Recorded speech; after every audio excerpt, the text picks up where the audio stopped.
నిన్నటి రోజున జరిగిన ఎన్నికల్లో తాడేపల్లిగూడెం నియోజకవర్గ ప్రజలు కానీ రాష్ట్ర వ్యాప్తంగా పెద్ద ఎత్తున మహిళలు మరి ఓటింగ్కి తరలివచ్చి గంటల తరబడి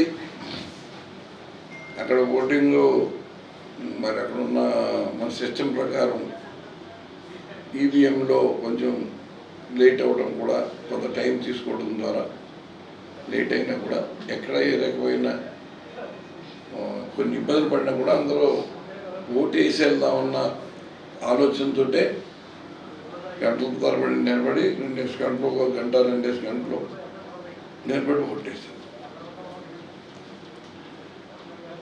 ఓటేసిన తాడేపల్లిగూడెం నియోజకవర్గ ప్రజలందరికీ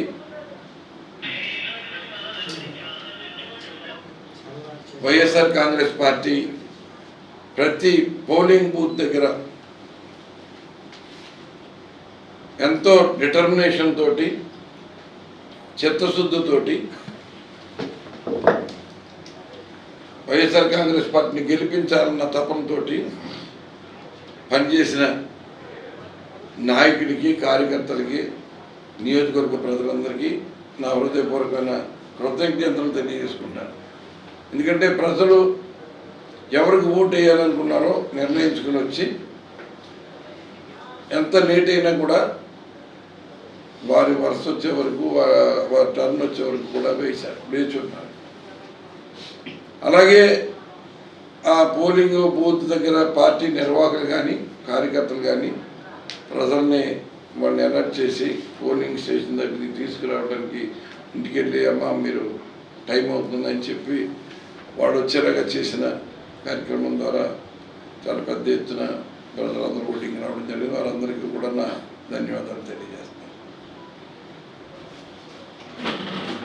నిన్నటి రోజున ముఖ్యంగా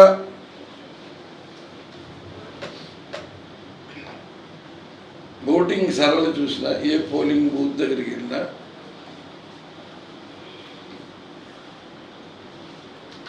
మరి ఎవరు కనపడినా కూడా వాళ్ళ ముఖంలో చిరునవ్వు కానీ, వారి హావభావాలతోటి వాళ్ళ భావనతో వ్యక్తీకరించి చేసుకుంటూ వెళ్తున్నారు.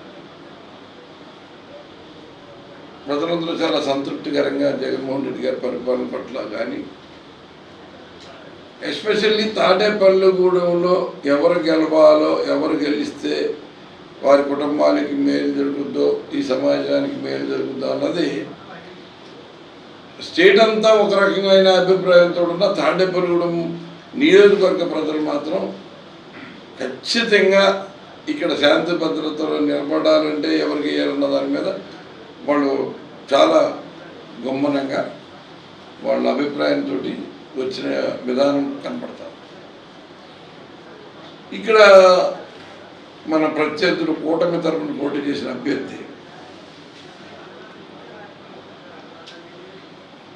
ఓటింగ్ జరుగుతుంటే ఓటింగ్ దగ్గరే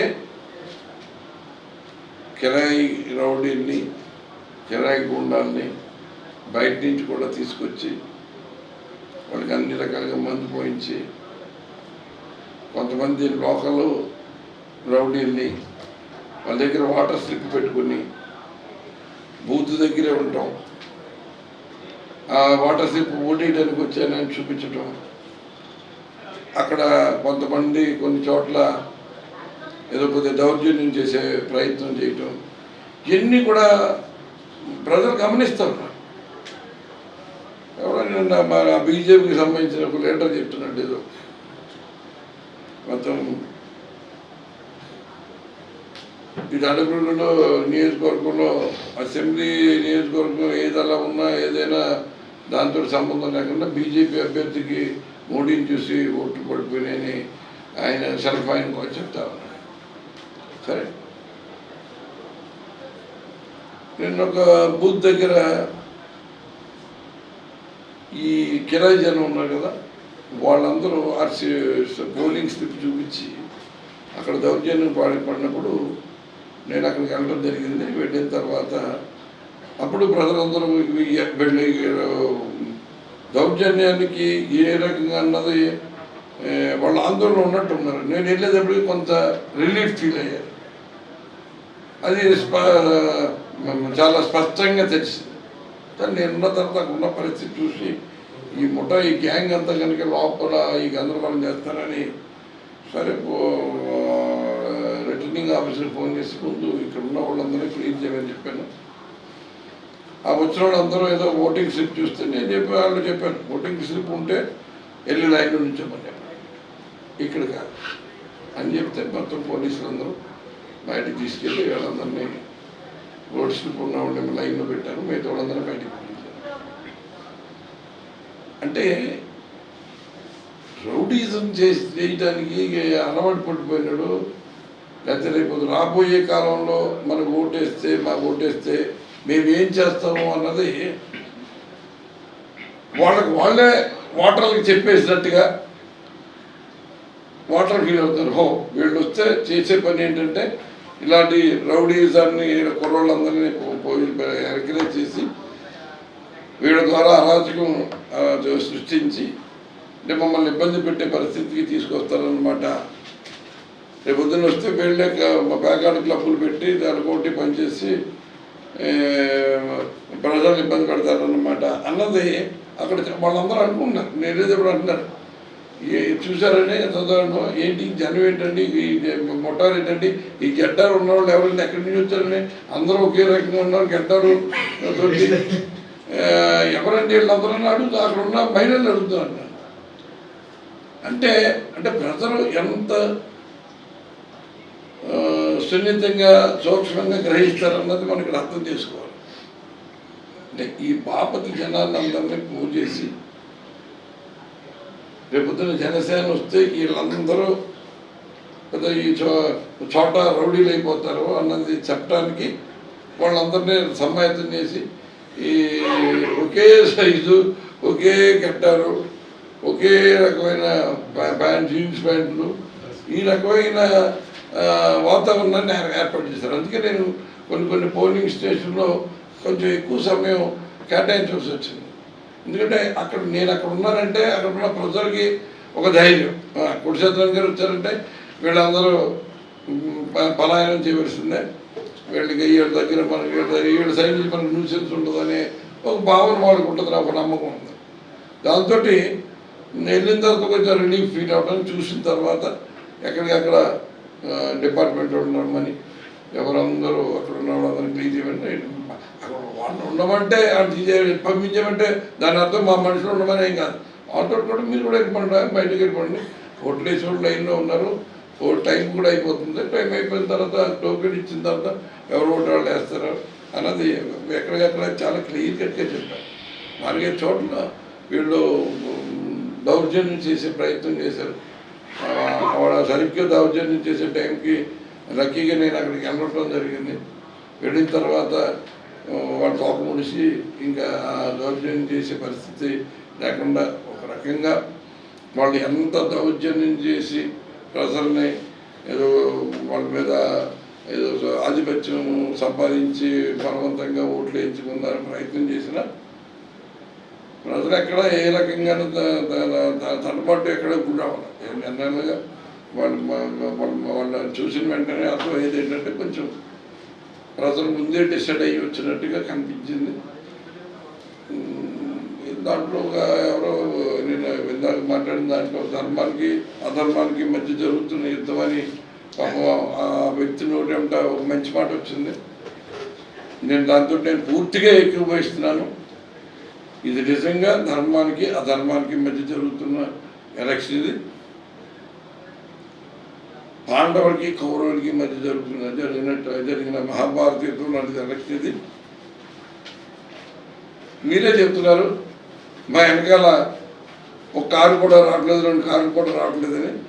మీ వెనకాల 10-20 కార్లు వేసుకుని వెళ్తున్నారని అంటే మీరు ఏ ప్లాన్తో ఉన్నారో నేను ఎంత ధైర్యంతో అంటే నాకేమీ మందితో వెళ్ళడం అనవట్లేదు. నాకేమి నేను షో ఆఫ్ చేసిన వెనకాల ఒక 20 కార్లు పెట్టుకోవాల్సిన అవసరం లేదు. కుట్టు చేతులను ఒక్కడే 1000 మందితో సమానం. నేను వెళ్ళానంటే నేను రావడమే వాళ్ళు మహా చాలా ఆనందపడతారు. నేను నాకేం ప్రొటెక్షన్ కావాలా, లేకపోతే నాకు ఇంకేమైనా కావాలా, లేకపోతే నా వెనకాల గుండాన్ని రౌడీలు వేసుకెళ్ళాలా? ఎవడైతే గుండాయిజం రౌడీజం చేస్తాడో వాడికి భయం ఉంటుంది. ఏమో ఎవడొచ్చినా మీద అటాక్ చేస్తాడో అని వెనకాల నలుగురు 10 మందిని 20 మంది వెనకాల తీసుకెళ్తారు.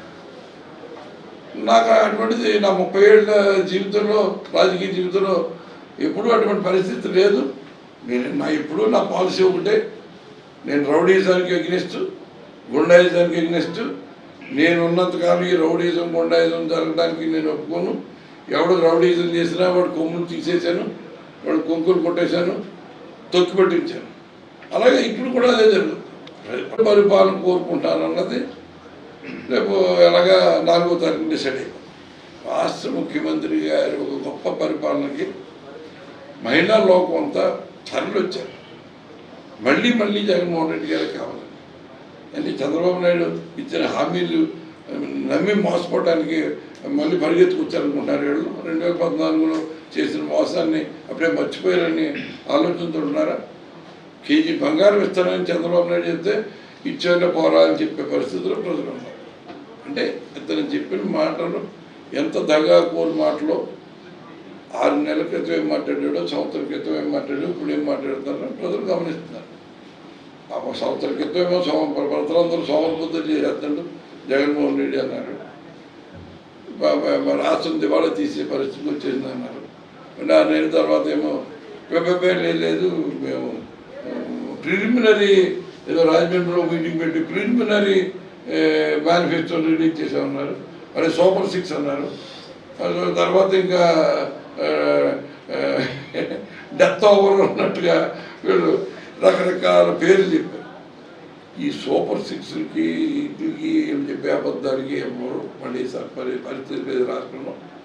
వీళ్ళు ఎంత చర్చి మొత్తమారినా వీళ్ళు అనుకున్నది ఏది జరిగే పరిస్థితులు లేదు. ఎందుకంటే అధర్మాన్ని పట్టుకునే ఆడాడు ఎప్పుడైనా సరే సర్వనాశనం అవ్వాల్సిందే.